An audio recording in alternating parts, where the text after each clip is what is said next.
It started out as an idea, the idea that we wanted to tell this story, the city made of snow. That was and the thesis that we wanted to set out to prove. And so, and I had sort of a style in mind.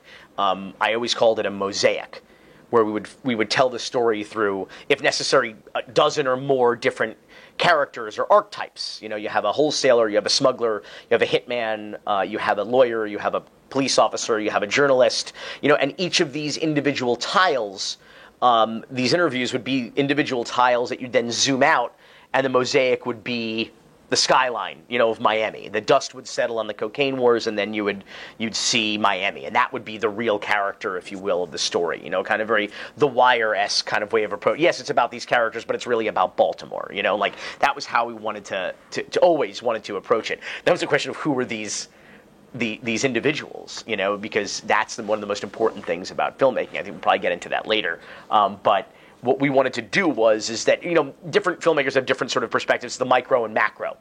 The micro is it's all of these different people telling a life story. The macro is it has this sort of very important place in history, or it's really about this whole city. Everybody tries to do that. Every documentary you see is like, yes, it's about this football team, but in the greater context of the world at that moment, and the town that they were in America at that time, and so everybody tries to do that. So that was always the goal with Cocaine Cowboys, and then it was just a matter of finding the right people, and that's how it really came together. So I got a call from my cousin Dave, who's at the pool in his condo at Aventura, and he says, "Do you know who John Purnell Roberts is?" And I'm like, "I don't think so." He's like, "There's this book. Do you know this guy? He was a kind of cocaine wholesaler back in the day. He just got out of federal prison a little while ago."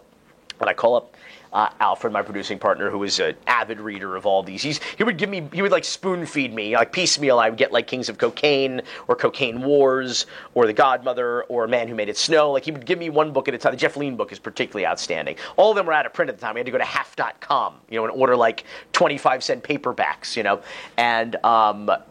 And I said, John Purnell Roberts is? And Albert goes, "Oh my God, that's the guy from Max Mermelstein's book, The Man Who Made It Snow." He knew all about him. Like, you want to go meet him at the pool at Dave's condo, So we go over and we meet him, and then he introduced us to Mickey Monday, and then we started to say, well, this is a good start. We need a Colombian. We started writing hitmen in prison.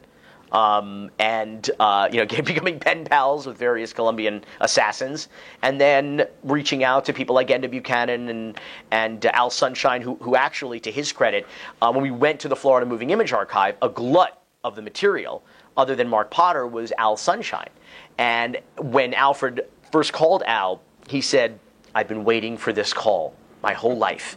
Because when they were apparently many, many years earlier, when they were donating tapes to the Florida Moving Image Archive, he went out of his way to make sure that his tapes, of his packages, of his stories, had been donated and properly labeled and everything, because he always believed that he had been living history at that time, and that surely someone somewhere down the line would be interested in that and come back to document or kind of synthesize, is what we call our work. It's synthesis, and he had been waiting for that call and was very was very sure that he would be a part of that, of that, documenting that history.